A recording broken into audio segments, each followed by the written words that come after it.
안녕하세요. 네, 간밤에 잘 주무셨어요? 보통 잠자리가 바뀌면 잠 잘 못 주무시잖아요. 예, 감사합니다. 저는 어딜 가도 잠을 잘 잡니다. 별명이 등대작이었어요.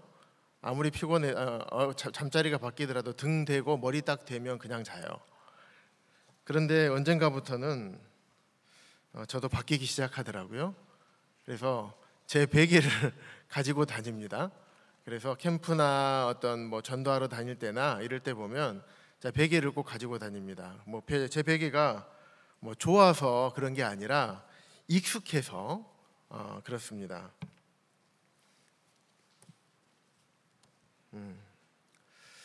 저희 아들이 지난 어린이 캠프 때 여기서 잤는데 바닥에서 자니까 너무 딱딱해가지고 잠을 엄청 설쳤다고 하더라고요. 그런데 어제는 저희 방에는 침대가 개인 침대가 4개가 있더라고요. 그래서 제 아들하고 같이 왔던 아들 친구하고 같이 이렇게 자게 돼서 아들은 너무 좋다고 하는데 우리 성도님들 어떻게 주무셨는지 잘 모르겠습니다.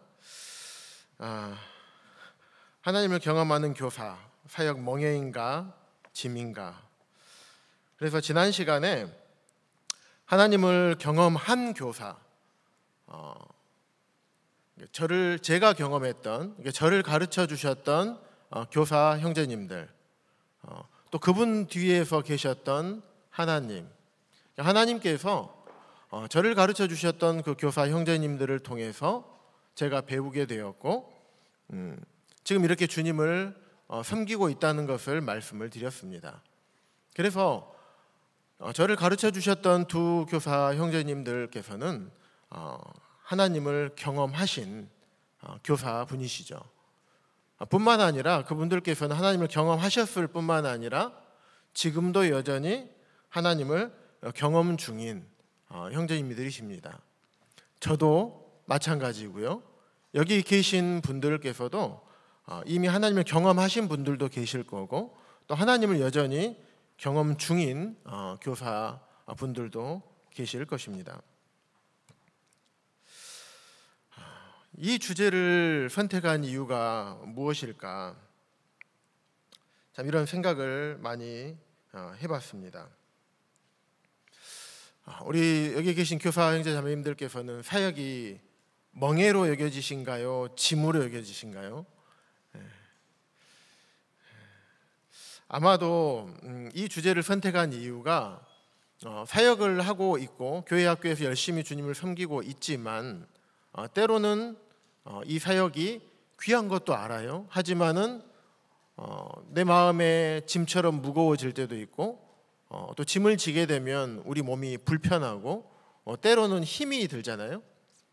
그러는 것처럼 이 사역이 처음에는 기쁨으로 시작하고 또 사역하는 과정 가운데서 수많은 감사를 누리고 섬기고 있었지만 때로는 이게 짐이 되는 것 같고 무거워지는 것 같고 또 때로는 불편하고 또 마음이 힘든 이런 시기가 있었기 때문에 또 이분들에게 이 성도님들에게 이런 주제를 통해서 하나님께서 위로하려고 하지 않으셨을까라는 생각을 하게 됩니다.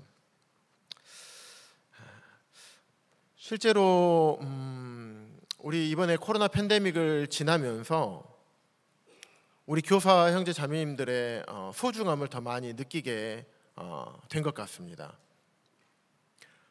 코로나 이전에는 캠프 사역이 계속 쭉 끊어지지 않고 계속 이어져 왔었죠. 그러다 보니까 호남 어린이 캠프, 호남 학생 캠프 이런 사역들에서 우리 청년 교사 형제 자매님들의 수많은 이런 귀한 사역들이 있었어요. 물론 기혼 형제 자매님들의 귀한 사역도 있었습니다. 그런데 이 코로나 팬데믹이라는 시간이 3년 정도 지나고 나니까 우리 청년들이 어떻게 됐습니까?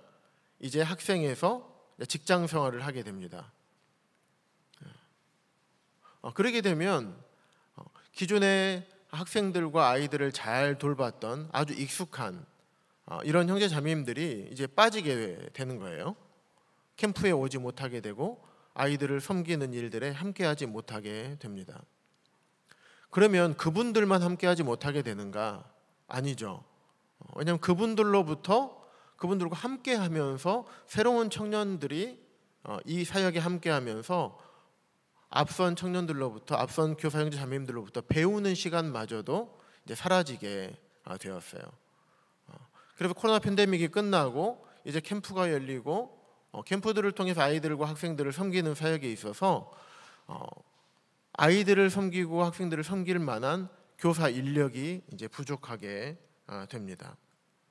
그러다 보니까 기존에 하고 있던 교사 형제 자매님들이 많이 취업도 나가고 또 결혼도 하고 이러면서 인력이 많이 빠져나가게 되고, 또 새로운 분들이 또 하게 되니까 또 경험이 없어요. 그러다 보니까 서로 간에 불협화음도 일어나게 되고, 또 해야 될 일이 많은 앞선 분들은 또 많이 나름대로 답답하고 이런 짐들을 겪었을 것이라고 생각이 됩니다. 뿐만 아니라 지역 교회도 마찬가지였을 것이라고 생각이 됩니다. 교회 학교를 하지 못하다 보니까 이런 동일한 현상들이 캠프뿐만 아니라 지역 교회에서도 일어나는 것을 보게 되었습니다. 특히 연약한 교회는 아마도 더 어려웠지 않았을까 생각이 됩니다. 그래서 우리 교사 형제 자매님들, 어쨌든 새로운 코로나 팬데믹이 지나고 나서 아이들을 담당하고 또 새로운 일들을 맡게 되고 이러면서 많이 힘이 들었을 텐데, 우리 성도님들 위로해드리고 싶은 마음이 있습니다. 이 사역 멍해인가 짐인가, 이거 생각했을 때 딱 이 말씀이 생각이 났습니다. 마태복음 11장 28절부터 30절 이 말씀이 생각이 났습니다. 우리 성도님들 함께 한 목소리로 읽어보도록 하겠습니다. 시작. 수고하고 무거운 짐진 자들아 다 내게로 오라. 내가 너희를 쉬게 하리라. 나는 마음이 온유하고 겸손하니 나의 멍에를 메고 내게 배우라. 그리하면 너희 마음이 쉼을 얻으리니 이는 내 멍에는 쉽고 내 짐은 가벼움이니라 하시니라.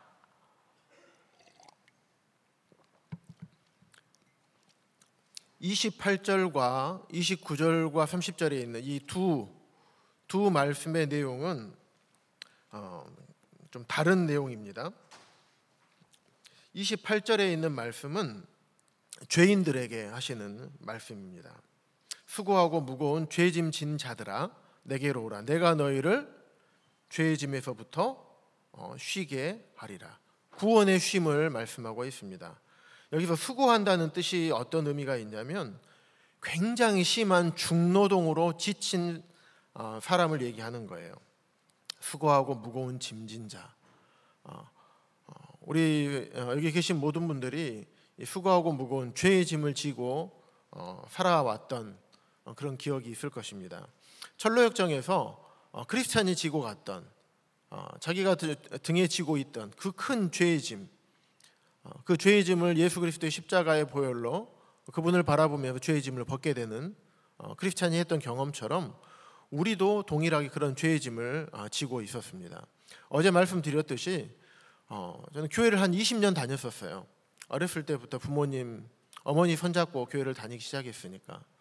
그런데 이 죄의 짐을 벗지 못하고 제가 그 죄의 짐을 하나씩 벗어내려고 영원한 속죄에 대한 개념을 알지 못했기 때문에 제가 회개해야지만, 제가 지은 죄를 회개해야지만 이 죄의 짐을 벗을 수 있다고 생각을 했던 것이에요. 아무리 회개해도 항상 이 죄의 짐은 남아 있었고 죄의 짐으로 인해서 제 마음이 항상 억눌려 있었고 평안을 찾지 못했습니다. 그런데 우리 주님으로 인해서 이 죄의 짐을 벗게 되었고 제가 구원의 쉼을 누리게 될 수 있었죠. 29절과 30절에 있어서는 이 죄의 짐이 아닙니다. 그리스도인의 삶에 있어서의 쉼을 얘기하고 있는 것입니다. 나는 마음이 온유하고 겸손하니 나의 멍에를 메고 내게 배우라. 멍에라는 것은 소에게 씌우는 것입니다. 그래서 소 한 마리나 또 소 두 마리에게 씌워서 밭을 갈도록 하는 것입니다. 그래서 여기서 나의 멍에를 메고 내게 배우라. 이것은 주님의 멍에를 맴으로 인해서 구원받은 성도들이 당연히 져야 하는 것으로 말씀을 하고 계십니다. 그리고 주님께서 지셨던 멍에, 주님의 멍에를 메고 주님 앞에 배우는 것. 멍에를 맨다는 것은 내 마음대로 삶을 산다는 것이 아닙니다. 나에게 멍에를 씌운 분의 내 주인에게 내 삶의 지배권을 온전히 양도하는 것을 의미하고 있습니다. 그래서 소가 자기 마음대로 살아가는 것이 아닌 것처럼, 주인에게 자기의 지배권을 온전히 내주는 것처럼, 구원받은 우리 그리스도인들은 우리의 삶의 지배권을 온전히 주님께 내어드려야 합니다. 이사야 43장 7절에 보시면 내가 내 영광을 위하여 창조한 자를 내게 오게 하라. 우리가 주님을 알기 전에는 내 삶이 내 것인 것처럼 여겼고 내 마음대로 살아갔던, 내 삶의 주인이 내가 되었던 그런 사람들이었습니다. 로마서 1장 28절에서도 보면 내가 마음에 하나님 두기를 싫어하매라고 기록이 되어 있습니다. 그러면서 29절부터 31절까지 우리가 이 세상에 살면서 짓게 되는 많은 죄의 목록들을 기록해 놓으셨습니다. 아마도 29절부터 31절까지 죄의 목록들을 기록해 놓으신 이유가 28절 때문에 기록하지 않았을까라는 생각이 듭니다. 결국에는 우리 마음 가운데 삶의 지배권을 내가 잡고 있으니까, 내가 쥐고 있으니까 세상에서 살아갈 때 있어서 하나님은 내 마음에 없는 겁니다. 그렇기 때문에 내가 살고 싶은 대로, 내가 하고 싶은 대로 내 생명, 내 시간, 내 물질, 이것이 내 것인 것처럼 내 마음대로 살아갔던, 내가 삶의 주인 되던, 그것이 하나님께서 죄라고 말씀하고 싶으셨던 것입니다. 그래서 이제는 우리가 죄의 짐, 내가 지고 있던 죄의 짐을 우리 주님께서 벗겨주셨으니, 그분의 생명값으로 내 죄의 짐을 벗겨주셨으니 내가 이제는 그분의 멍에를 매는 것이 지극히 당연한 것입니다. 내 삶의 지배권을 온전히 나의 주인 되시고 왕 되신 주님께 내어드리는 것이 지극히 당연한 것입니다. 주님께서 먼저 이 멍에를 지셨던 본을 우리에게 보여주셨습니다. 겟세마네 동산에서 주님은 이제 잡혀가고 채찍에 맞고 십자가에 달리실 것을 아셨습니다. 그래서 내 마음이 매우 고민하여 죽게 되었다고 하나님께 기도하십니다. 하지만 나의 원대로 마시고 아버지의 원대로 하옵소서라고 하시면서 주님의 지배권을 아버지 하나님께로 온전히 양도하셨습니다. 그렇게 되었을 때 우리도 그리스도인의 삶에서 쉼을 누리게 되는 것입니다.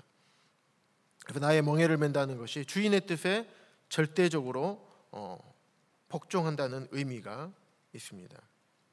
그랬을 때 우리 몸이 쉰다고 말씀하지 않으셨습니다. 너희 마음이 쉼을 얻는 것입니다. 세상 속에서 누리는 쉼은 몸은 좀 편할 수 있어요. 우리가 휴가 가거나 때로는 해외여행도 가고 국내 여행도 갑니다. 거기 가보면 좀 어떻습니까? 몸이 편하고 좋죠. 우리 자매님들 밥도 안 해도 되고 사 먹을 수 있고 너무 편합니다. 우리가 평소에 누리지 못한 것들을 많이 누리게 됩니다. 하지만 모르겠습니다. 저는 그렇습니다. 가면 좀 편하게 좀 쉬고 오면 좋은데 그게 잘 안 되더라고요. 항상 교회 생각이 나고 어떻게 해야 될지, 만나야 될 구도자분들 생각이 나고 성도들 생각이 나고 마음이 평안하지가 않아요. 하지만 캠프나 복음 전하러 가거나 또 말씀을 준비하고 말씀을 전할 때나 또 성도님들을 만나서 위로하고 신방할 때, 이때 제 마음이 얼마나 편한지 모릅니다. 정말 주님께서 메셨던 그 멍에를 메고 내 삶의 지배권을 주님께 내어드렸을 때 우리의 삶에서 오는 쉼, 이것은 세상 사람들이 누릴 수가 없고 다른 사람들이 나에게 줄 수 없는 그런 쉼을 우리가 누리게 되는 것입니다. 이것은 그리스도인들만이 누릴 수 있는 특권입니다. 그래서 나의 멍에를 맨다는 거, 우리 생각을, 우리 마음을이 아닌 우리 몸을 멍에 맨다는 것입니다. 그래서 하나님이 기뻐하시는 거룩한 산 제물로 내 몸을 드리는 겁니다. 몸을 드린다는 의미를 한번 생각해 보시기 바랍니다. 마음을 드릴 수 있어요. 생각을 드릴 수 있습니다. 말로 드릴 수 있어요. 하지만 마음과 생각과 말로 드리는 것하고 내 몸을 드리는 것하고는 하늘과 땅 차이입니다. 몸을 드린다는 것은 실제적으로 우리가 행해야 되는, 우리 삶 가운데에서 실천하고 순종해야 되는 부분입니다. 그렇기 때문에 쉽지가 않아요. 우리가 주님을 위해서, 주와 복음을 위해서 우리의 삶을 온전히 드려야 된다는 것을 잘 알고 있지만 그게 잘 안 되는 이유가 여기에 있습니다. 그래서 우리의 삶의 지배권을 주님께 드린다는 것은, 멍에를 맨다는 것은 우리 몸을 하나님이 기뻐하시는 거룩한 산 제물로 드리는 것입니다. 왜 그렇게 해야 되는가? 고린도전서 6장에 보면 우리 몸이 하나님께로부터 받은 몸이라고 말씀하고 있습니다. 우리를 창조하셨죠. 우리를 창조하셨을 뿐만 아니라 우리를 죄에서, 우리의 죄의 짐을 주님께서 다 벗겨 주셨습니다. 그리고 구원받기 이전의 몸도 주님의 것이었을 텐데 구원받기 이후의 몸은 또 어떻겠습니까? 더욱더 주님의 것이 되지 않겠습니까? 그래서 우리의 몸은 구원받기 이전이나 구원받은 후나 하나님께로부터 우리의 받은 몸인 것을 우리가 생각을 해야 됩니다. 그렇기 때문에 우리가 우리 몸으로 하나님께 영광을 돌려야 될 것입니다. 뿐만 아니라 하나님께서는 우리를 택하셨습니다. 그리고 하나님의 소유가 된 백성입니다. 우리를 택하셨고 하나님의 소유라고 말씀하고 계십니다. 하나님은 우리의 주인인 것입니다. 또 하나님은 우리의 왕이 되시는 분이십니다. 그래서 우리를 어두운 데서 불러내어서 놀라운 주님의 빛으로 들어가게 하셨습니다.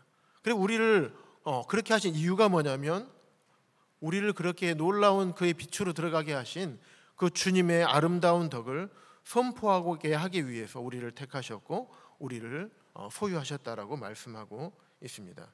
그러면 내 삶이, 내 몸이, 내 시간이, 내 물질이 내 것이 아닌 것입니다. 하나님의 피값으로 사셨기 때문에 우리는 하나님의 것입니다. 우리가 하나님의 것이라는 것, 내가 하나님의 것이라는 것은 나의 삶 전체가, 또 내가 소유한 모든 것이 하나님의 것이라는 의미가 있습니다. 그분의 소유입니다. 요셉을 노예 상인이 샀기 때문에 보디발의 집에 팔 수 있었지 않습니까?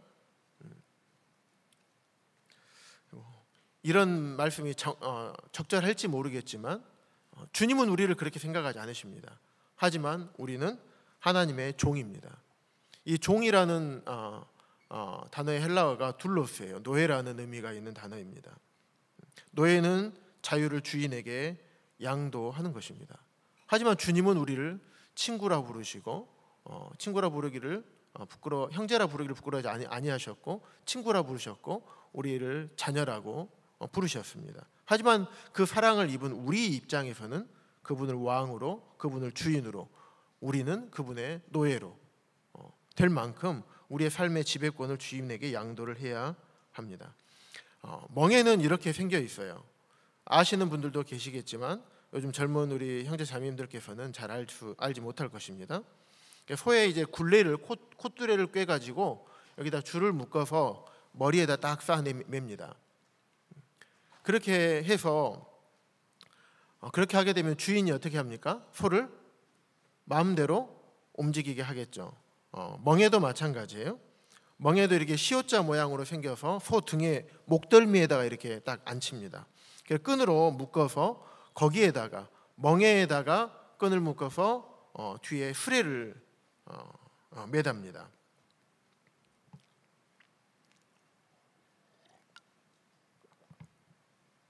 그래서 어떤 자료를 찾아보니까 이 멍에를 맨 이유 중에 하나가 소가 짐을 잘 끌 수 있도록 사람이 소를 잘 다루어서 짐을 잘 끌어서 사용할 수 있도록 하기 위한 목적도 있다고 합니다. 하지만 또 다른 목적이 있었습니다. 뭐냐면 이 멍에를 씌우지 않고 소에게 짐을 씌우고 수레에다 하게 되면 이 울퉁불퉁한 길이나 이런 경사진 곳이나 이런 데 가게 되게 되면 소가 다친다고 그래요. 소의 목덜미 쪽이 오히려 더 다치게 되고, 그래서 이 멍에를 맸을 때 이 무게가 잘 균형이 되고, 그래서 소를 안전하게 이렇게 보호할 수 있다고 합니다. 하지만 주님께서 말씀하시는 멍에는 소 2마리에 씌우는 멍에를 의미합니다. 그래서 이런 멍에를 씌우는 이유가 뭐냐면, 땅을 더 힘있게, 소 2마리, 1마리가 끄는 것보다 2마리가 끌 때 더 잘 팔 수 있고 무게를 더 많은 짐을 옮길 수 있잖아요. 그런데 그럴 뿐만 아니라 어린 소에게 멍에 매는 법을 가르칠 때에도 쓰인다고 합니다. 한쪽은 익숙한 어른 소, 한쪽은 덜 익숙한 어린 소. 한쪽은 선생님인 거예요. 한쪽은 학생입니다. 그래서 저 멍에 숙련된 소와 어린 소를 함께 채운다고 합니다. 그러면 숙련된 소가 어린 소를 리드해서 가는 거예요. 한 멍에를 씌우고 있으니까 소가 양쪽으로, 다른 쪽으로 갈 수 없겠죠. 어쨌든 한 방향으로 가야 됩니다. 그런데 두 소가 마음이 잘 맞으면 좋겠지만 처음에 하다 보면 잘 안 맞겠죠. 그런데 먼저 있던 가르쳐주는 소, 숙련된 소가 새로운 소에게 잘 리드한다고 합니다. 그러면 그 어린 소는 숙련된 소를 따라가면서 자연스럽게 멍에 매는 법을 배우게 된다고 합니다. 고린도전서 10장 13절에 보면 이런 말씀이 있어요. 사람이 감당할 시험 밖에는 너희가 당한 것이 없나지 오직 하나님은 미쁘사 너희가 감당하지 못할 시험 당함을 허락지 아니하시고 시험 당할 즈음에 또한 피할 길을 내사 너희로 능히 감당하게 하시느니라. 멍에 매는 법을 가르쳐 주시는데 너무나 친절하게 가르쳐 주십니다. 우리가 구원받으면 거듭난다고 하잖아요. 이제 막 태어난 거예요. 이제 막 태어났는데 주님의 멍에를 맬 수 있을까요?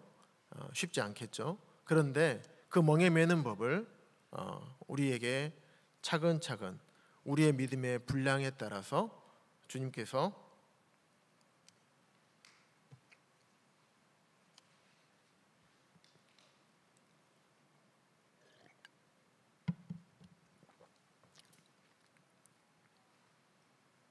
가르쳐 주십니다. 우리가 감당할 수 있을 만큼 아주 인격적이고 아주 세심하게 가르쳐 주셔요. 우리가 무엇을 잘하고 무엇을 잘못하고 또 내가 무엇을 어려워하는지 힘들어하는지 잘 아십니다. 우리 연약함을 너무나 잘 아셔서 아주 세심하게 우리를 살펴주십니다.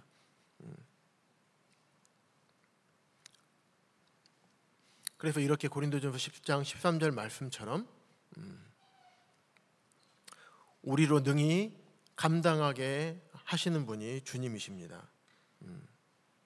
주님이 혼자 가실 거면 우리에게 이렇게 하지 않으셔도 되잖아요. 그런데 우리와 함께 가기를 원하시는 주님의 마음을 우리가 잊으면 안 될 것입니다. 이런 주님이기 때문에 우리가 주님을 사랑하고 주님을 위해서 살아갈 수 있지 않겠습니까?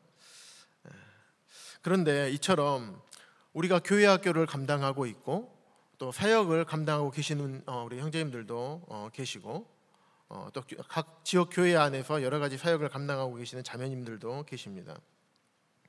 그런데 이 사역들을 내 힘으로 한다고 생각하면 큰 오산입니다. 예수님께서도 이 땅에 공생의 사역을 시작하실 때 시작점이 성령의 능력으로 하셨습니다.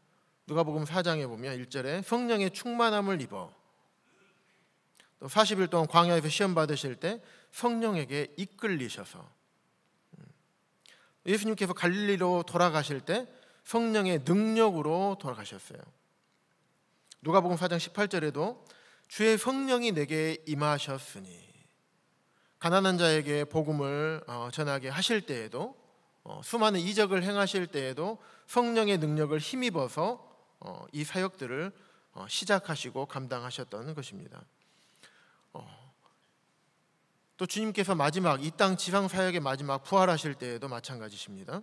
하나님께서 주님을 사망의 고통에서 풀어 살리신 것입니다. 또 하나님께서 그를 죽은 자 가운데서 살리셨다라고 로마서에도 말씀하고 계시고, 베드로전서에서도 그를 죽은 자 가운데서 살리신, 그리고 영광을 주신 분이 누구신가? 하나님이시라고 말씀하고 계십니다. 지상 사역의 시작에서도 성령 하나님의 능력, 마지막에서도 하나님의 능력으로 예수님과 함께 하셨습니다.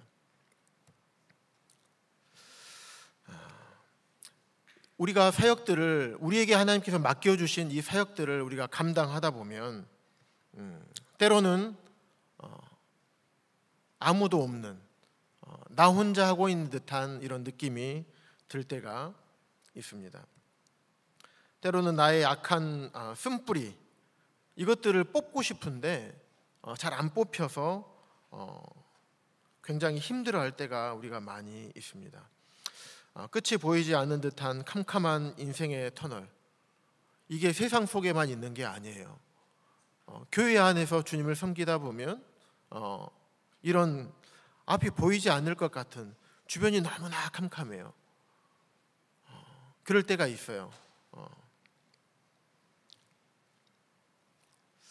그래서 때로는 나의 연약함 때문에 또 주변의 교사들과 갈등, 또 학생들과의 갈등, 때로는 교회 장로 형제님들과의 갈등이 있을 수가 있습니다. 그럴 때는 어떻게 해야 될지 잘 알지 못할 때가 많아요. 그런데 그것이 다른 성도님들이나 다른 교사나 학생들, 또 다른 분들의 잘못일 수도 있지만 또 내 잘못으로 인한 것일 수도 있습니다. 때로는 내 의지와 상관없이 겪게 되는 그러한 일들도 있습니다. 교사의 길이라는 것이 쉽지 않은 것 같습니다. 참으로 험난한 길입니다. 그럼에도 불구하고 우리가 그 길을 갈 수 있는 것은 혼자 가는 길이 아니라는 것입니다. 주님의 멍에를 메고 가는 거예요. 주님과 함께 가는 길이기 때문에 그 길을 갈 수가 있습니다. 그런데 이 길을, 그것을 알 수 있는 방법이 뭐냐? 어떻게 가느냐? 고난을 통해서 우리는 내가 주님과 함께 가고 있구나를 알 수가 있습니다. 우리가 고난 당하기 전에는 하나님의 말씀을 머리로는 배우고, 귀로 듣고 머리로는 배울 수가 있어요. 그런데 고난을 당해보면 우리가 삶으로, 몸으로 주님을 배우고 경험하게 됩니다. 그리고 우리가 지식적으로, 지적으로 아는 하나님의 말씀을 아는 게 필요하죠. 하지만 우리가 지식적으로 알게 된 하나님의 말씀을 우리 삶에서 실천하는 것이 더 중요합니다. 그러기 위해서 우리가 말씀을 듣고 배우는 것입니다. 그런데 고난 당하기 전에는 그릇 행할 때가 참 많다는 거예요. 우리가 알지만 잘못 행하는 경우가 많습니다. 하지만 고난 당한 후에는 주의 말씀을 지키게 되는 것입니다. 어제 말씀드렸듯이 아킬레스건이 끊어질 그런 상황이 아니었어요. 그냥 공이 천천히 오니까 한 발 앞으로 내딛었을 뿐인데 딱 끊어진 거예요. 제일 먼저 제가 무슨 생각이 났다고 말씀드렸습니까? 내가 하나님 앞에 잘못한 게 없나? 물론 하나님은 그렇게 우리를 다루시지 않습니다. 하지만 우리 입장에서는 그런 생각을 해야 됩니다. 그랬을 때 우리가 하나님의 말씀들을 배우게 되고 하나님의 말씀들을 지키게 되는 것입니다. 이 고난들을 통해서 얼마나 감사한지 모릅니다. 제가 성격이 좀 급한 편입니다. 그래서 빨리 하려고 하고 때로는 이렇게 분을 잘 내기도 합니다. 그런데 다리를 다치고 나니까 빨리 하고 싶어도 빨리 할 수가 없어요. 절대 빨리 못 갑니다. 천천히 하나하나 챙기고 한 발 한 발 가야 돼요. 자연스럽게 그렇게 됩니다. 성격도 오히려 좀 더 차분해집니다. 그리고 보지 못하는 것들도 보게 되는 거예요. 그 전에 빨리 가다 보면 주위에 볼 수 있는 시야가 좁아지고 자세하게 볼 수 있는 여유가 없어집니다. 그런데 천천히 가다 보니까 시야도 넓어지고 자세히 볼 수 있는 이 장점도 생겼습니다. 어쨌든 이런 고난을 통해서 주의 율례들을 배우고 주의 말씀을 지키게 되었습니다. 그래서 현재 우리가 당하고 있는, 저는 육체적인 고난을 당했지만 우리 성도님들께서는 삶에서 교회학교 교사 일을 감당하시면서 많은 육체적뿐만 아니라 정신적인 이 고난도 많이 당하실 것이라고 생각이 됩니다. 하지만 이 고난은 우리에게 나타날 영광과 절대 비교할 수가 없는 것입니다. 그래서 고난이 다가올 때 기뻐하시기 바랍니다. 고난은 하나님을 경험하는 통로입니다. 고난은 축복입니다. 장차 우리에게 나타날 영광, 주님 나라 갔을 때 우리가 받게 될, 주님 나라 갔을 때 우리가 보게 될 그런 영광만을 의미하지 않습니다. 우리가 하나님의 말씀대로 순종했을 때, 그래서 십자가를 통해서 주님 말씀에 순종하고 세상의 문을 열고 들어갔을 때 거기서 누릴 수 있는 영광이 있습니다. 엠마오로 가던 두 제자, 예루살렘에서 예수님의 죽으심을 보고 그런 낙심해서 엠마오 마을로 돌아가던 낙심한 두 제자가 의 변화처럼 이 두 제자의 변화가 있었습니다. 두 제자는 세 가지의 변화가 있었어요. 그들은 예수님이 죽은 줄 알았어요. 부활한 것을 몰랐습니다. 하지만 부활하신 예수님께서 그 뜻을 풀어서 설명을 해주셨어요. 그리고 내가 누군지 알려주셨습니다. 그랬을 때 그들의 눈이 밝아져 그인 줄 알아보더니 지적인 변화가 생겼습니다. 그리고 우리에게 성경을 풀어주실 때 우리 속에서 마음이 뜨겁지 아니하더냐, 마음속에 정적인 변화가 일어났던 것입니다. 곧 그때로 일어나 예루살렘으로 돌아가 보니, 예루살렘에서 왔잖아요, 낙심해서. 그런데 부활하신 주님을 만나고 다시 예루살렘으로 돌아가는 것입니다. 의지적인 변화, 삶의 변화가 일어난 것입니다. 우리에게 나타날 영광, 이것보다 더 큰 영광이 어디 있겠습니까? 이 땅을 살아가면서요. 사람이 사람을 변화시키는 것 어떻게 가능합니까? 쉽지 않습니다. 그런데 이 땅에서 고난을 통해서 이겨냈을 때 주님을 경험하게 되는 것입니다. 때로는 우리 마음에 들지 않을 때가 있어요. 우리 마음이 이해가 되지 않을 때가 있습니다. 그래서 순종이 필요한 거죠. 내 마음에, 내 머릿속에 다 이해되고 내 마음이 흡족하면 순종이 필요할까요? 그건 순종이 아니죠. 내 마음에 드니까 가는 거죠. 그런데 내 마음에 들지 않음에도 불구하고, 내 생각과 다름에도 불구하고 그 길을 가야 되니까 순종이 필요한 것입니다.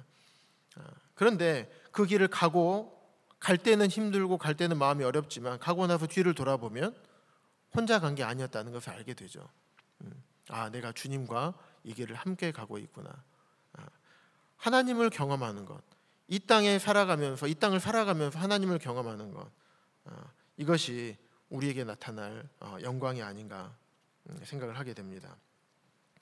뿐만 아니라 주님 나라 갔을 때 24장로들이 보호자에 앉으신 주님 앞에 엎드려서 영광을 돌립니다. 이것도 장차 우리에게 나타날 영광입니다. 주님으로부터 받은 면류관을 다시 주님께 돌려드릴 수 있는 영광. 우리가 이 상급을, 이 땅에서 주님을 섬기고 수많은 어려움들을 겪어가면서 그걸 인내하고 주님께 감사함으로 그것을 감당해 갈 때, 또 우리가 상급을 바라보고 그 일들을 감당하기도 합니다. 주님 나라 가서 받을 상급, 굉장히 중요하고 훌륭하고 거기에 우리의 소망이 있죠. 그런데 제가 계시록 4장 이 말씀을 보면서 그 상급도 중요하지만 계시록 4장에 나와 있는 주님 앞에 다시 면류관을 돌려드리는, 이게 얼마나 큰 상급이고 특권인가를 생각해 보게 되었습니다. 주님으로부터 받은 면류관, 이 상급이 어찌 제가 한 것으로 말할 수 있을까요?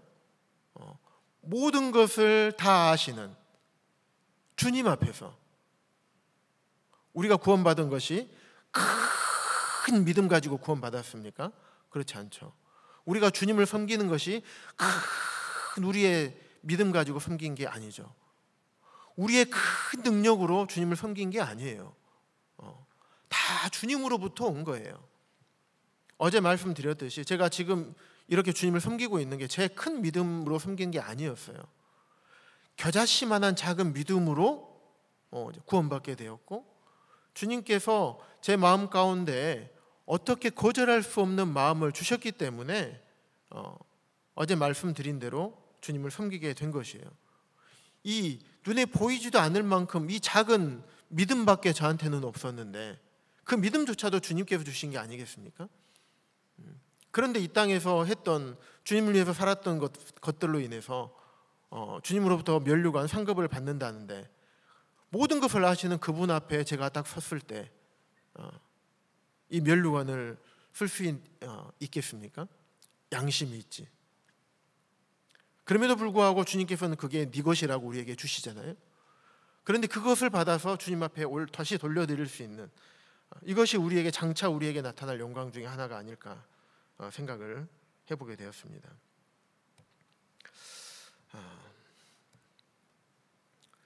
주님께서는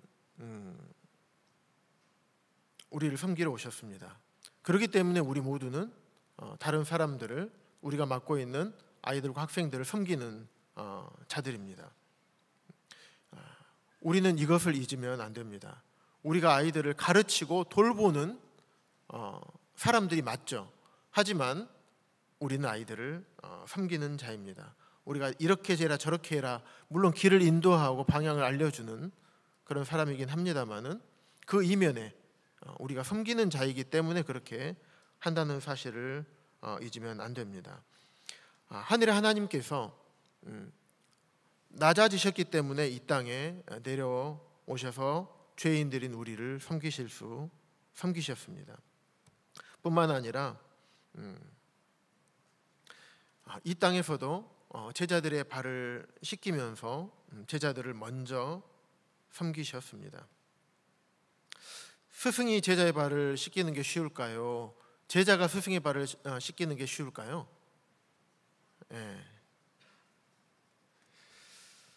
할 수 있는 사람이 하는 것이 더 쉽습니다. 낮아진 사람이 발을 씻겨줄 수 있습니다. 선생님이 더 발을 씻겨주기가 쉽겠죠.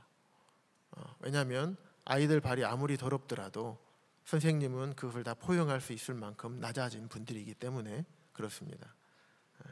주님께서 그래서 제자들의 발을 씻기실 수 있었던 것입니다. 예수님께서는 본을 보이셨어요. 그래서 항상 예수님께서는 우리에게 말씀으로만 하지 않으셨어요. 친히 하늘을 보좌를 버리시고 이 땅에 내려오셔서 십자가를 지시는 본을 보여주셨고, 제자들의 발을 먼저 씻기시는 이 본을 보여주셨습니다. 그 본을 따라서 예수님의 제자들이 주님의 죽으심과 부활을 전하다가 순교하기도 했죠. 베드로도 이렇게 베드로전서 5장 5절에서 이렇게 말씀하고 있습니다. 서로 겸손으로 허리를 동이라. 이런 긴 옷을 메고 입고 있는데 혹은 허리를 딱 동이고 예수님은 제자들의 발을 씻기셨습니다. 그 모습을 본 베드로가 나중에 베드로전서에서 이렇게 말씀하고 있는 것입니다. 겸손으로 허리를 동이라. 자기의 발을 씻겨주셨던 예수님의 본을 잊지 않았던 것입니다. 주님께서는 낮아지셨기 때문에 제자들이 어떠한 사람들인 것을 아셨고 그들을 용납하실 수가 있었습니다.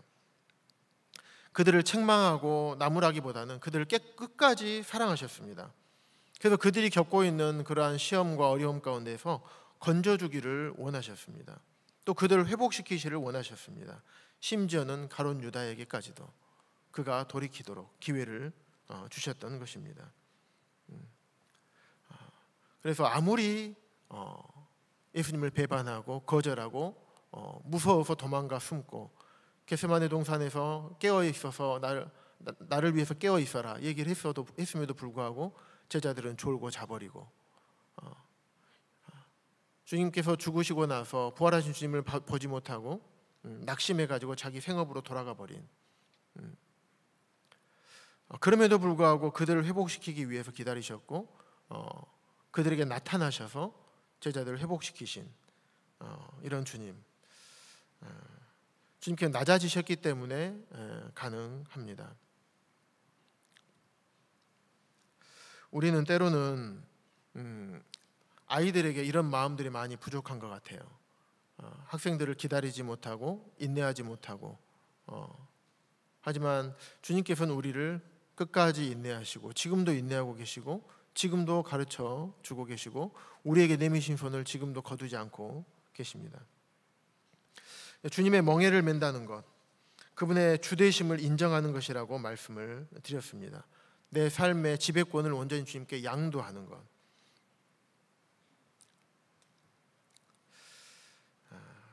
나는 마음이 온유하고 겸손하니 나의 멍에를 메고 내게 배우라. 그리하면 너희 마음이 쉼을 얻으리니 이는 내 멍에는 쉽고 내 짐은 가벼움이니라. 주님의 멍에를 맬 때 그때 주님으로부터 배울 수가 있습니다. 이 주님의 멍에를 메고 가는 길은 나 혼자 가는 길이 아니라고 말씀을 드렸습니다. 주님께서는 그분의 길에서 우리를 훈련시키시고 우리와 함께 하시면서 그 일들을 감당하게 하십니다. 여기에 보면 이렇게 말씀하고 계세요. 나의 멍에를 메고 내게 배우라고 말씀하셨습니다. 그냥 멍에를 메고 배우라고 하지 않으셨어요. 나의 멍에를 메고 배우라고 말씀하셨습니다. 우리가 사역을 하다 보면 또 교회 학교 아이들과 학생들 이 사역들을 감당하다 보면 때로는 그냥 멍에를 이것이 멍에인 것처럼 여겨질 때가 많습니다.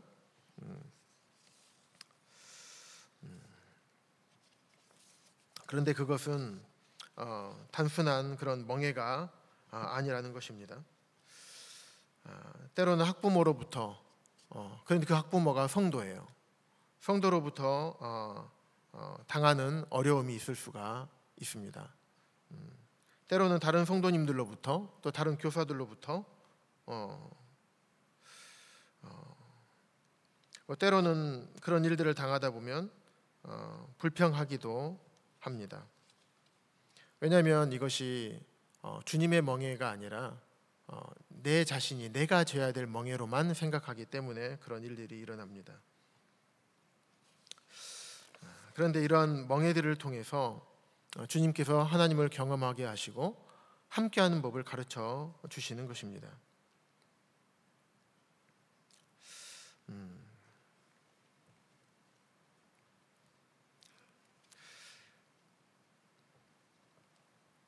우리가 교회 안에서 주님을 섬기다 보면 많은 일들을 겪게 됩니다. 다른 사람의 겪은 것을 제가 말씀드리는 것이 아니라 저도 우리 여러분들과 같이 주님 안에서 주님을 배우고 섬기면서 겪게 되는 많은 일들이 있습니다. 그 가운데에서 시편 55편 22절 이 말씀의 의미를 깨닫게 된 적이 있습니다. 여기 보면 내 짐을 여호와께 맡기라. 그가 너를 붙드시고 의인의 요동함을 영원히 허락하지 아니하시리로다.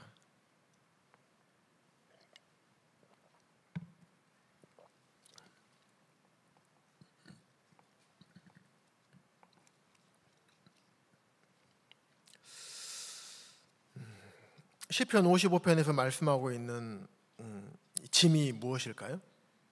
혹시 생각해 보신 적 있습니까? 저는 이 짐을 이렇게 생각했었어요. 제가 주님을 섬기면서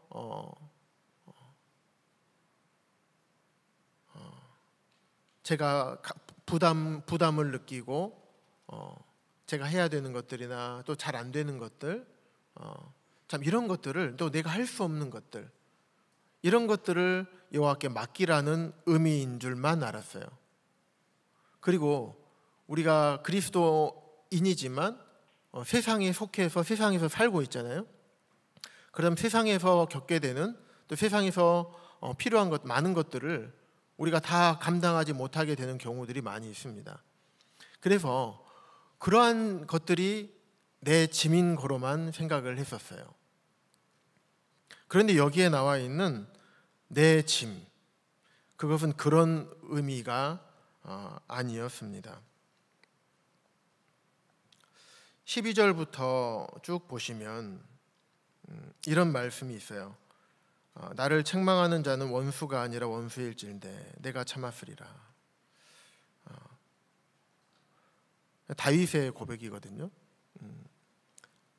압살롬이 다윗을 반역했을 때를 회상하면서 다윗이 지은 시편이 시편 55편입니다. 나의 동료, 나를 미워하고 나에 대해서 자기를 높이는 자. 그런데 이 자가 원수인데 그가 누군가? 나의 동료였고 나의 친구, 또 나의 가까운 친으로다. 우리가 같이 재미있게 의논하며 무리와 함께하여 하나님의 집 안에서 다녔도다. 이게 무슨 말입니까? 이것을 그대로 교회로 가져오면 우리가 함께 복음을 전했고, 또 때로는 내가 복음을 전해주고 하나님 말씀을 잘 일러주고 잘 양육하고 교회 안에서 잘 세웠던, 이렇게 해석할 수도 있을 것입니다.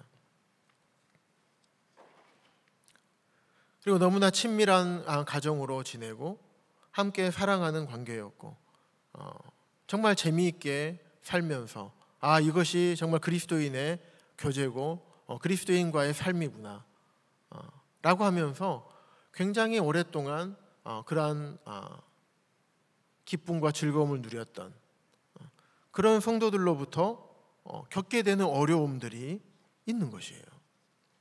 그런데 겪게 되는 어려움이 단순한 어려움이 아니라 원수와 같은, 원수는 어떤 자들입니까? 우리를 쓰러뜨리려고 하는 자들이죠.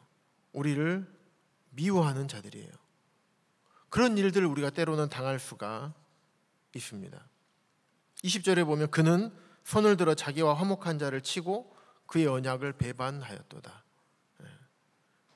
다윗이 그런 일을 겪었던 거예요. 그러면서 내 짐을 여호와께 맡기라고 말씀하신 거예요. 이게 이런 의미가 있구나.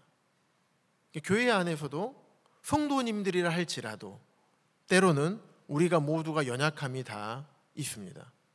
그러다 보면 관계 가운데 어려움이 생길 수가 있겠죠. 일적으로 어려움 되는 것은 큰 문제가 안 됩니다. 하지만 관계 가운데 어려움이 생기면 그게 굉장히 우리 마음 가운데 심한 스트레스로 다가오게 됩니다. 그런데 그 짐을 여호와께 맡기라고 말씀하셔요. 그러면 하나님께서 우리를 붙드신대요. 우리 마음을 붙들어 주십니다. 여동하지 않도록. 죄는 미워하되 사람은 미워하지 않도록 말씀하셨죠. 성도는 사랑의 대상이에요. 그런데 사단은 이러한 일들을 통해서 성도를 미워하게 만듭니다. 근데 그러지 않도록 이 짐을, 내가 당하고 있는 어려움들, 이 고통과 고난, 내가 어떻게 할 수 없는 거잖아요. 이 짐을 하나님께 맡겼을 때 하나님께 우리의 마음을 붙들어 주시고, 우리가 다른 곳으로 가지 않도록 우리 몸도 붙들어 주시고, 우리가 흔들려서 성도를 미워하는 오류를 범하지 않도록 우리를 단단하게 붙잡아 주신다는 의미가 있습니다. 이런 교회 안에서 이런 겪게 될 수 있는 어려움과 고난 때문에 때로는 우리가 주님의 일에 대한 가치를 잃어버리거나 이것을 버릴 수도 있게 되는 거예요. 지금까지 내가 귀하게 생각해왔던 이 사역들을 다 털어버리려고 하는, 혹시 그런 경험이 있으신 성도님들 계시다면 그 짐을 하나님께 맡기시기 바랍니다. 뭐 저도 겪었지만 이런 일을 겪으신 많은 성도님들을 주님 안에 사역하다 보면 보게 돼요.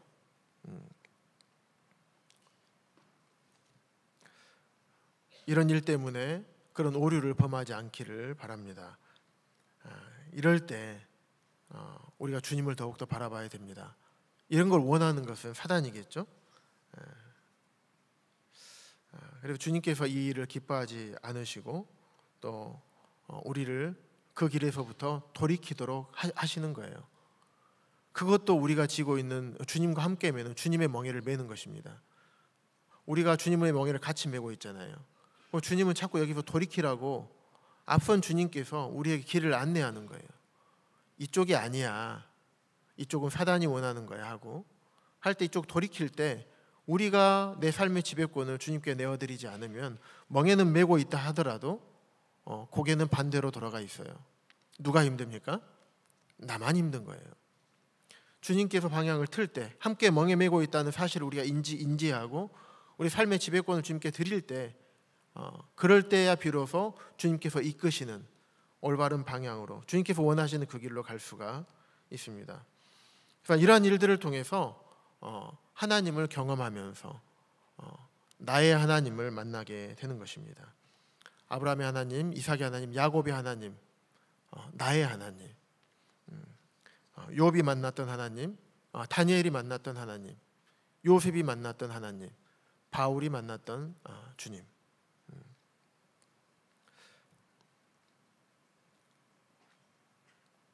그래서 주님께서는 사람들이 잘 이해할 수 있도록 이런 비유를 사용하셨습니다.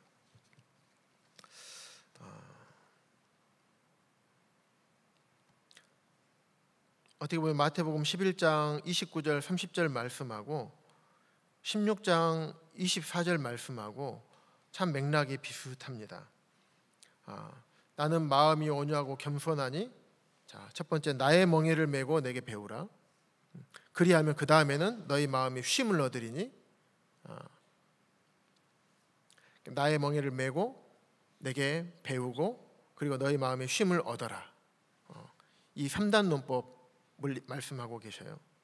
그런데 마태복음 16장에도 보면 누구든지 나를 따라오려거든 자기를 부인하고 자기 십자가를 지고 그래야지 나를 따를 것이라고 말씀하고 있습니다.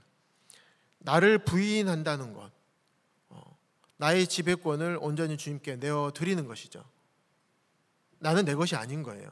나를 부인하는 건 나는 이제 죽은 겁니다. 나는 내 것이 아니고 이제 주님의 것입니다. 값으로 산 것이 되었어요. 내 마음대로가 아니라 주님 마음대로 하세요. 나를 부인하지 않으면 주님의 십자가를 질 수가 없습니다. 나의 멍에를 메지 않으면 주님으로부터 배울 수가 없는 거예요.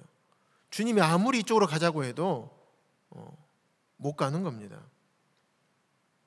자기를 먼저 부인했을 때 십자가를 질 수 있는 것입니다. 그랬을 때 주님을 따를 수 있게 됩니다. 마찬가지입니다. 주님의 멍에를 메고 주님 앞에 겸손하게 배워야 합니다. 그랬을 때 우리 마음이 쉼을 얻게 됩니다. 그리고 그 길을 갔을 때 주님의 멍에는 쉽고 주님의 짐은 가벼운 것이구나 라는 것을 그때서야 깨닫게 됩니다. 그렇게 우리는 하나님을 경험할 수 있습니다. 그래서 하나님을 경험한 교사가 있는 것입니다. 그리고 여러분들은 지금 저와 여러분들은 하나님을 경험 중인 교사들입니다. 참 우리가 눈에 보이지 않는 살아계신 하나님을 이 땅에서 경험할 뿐만 아니라 지금도 경험 중인 이것이 얼마나 놀라운 사실이고 우리에게 놀라운 특권인지 다시 한번 생각을 해보게 되었습니다. 여기 계신 모든 분들이 지금 현재 하나님을 경험 중인 것인 사실에 대해서 감사가 됩니다.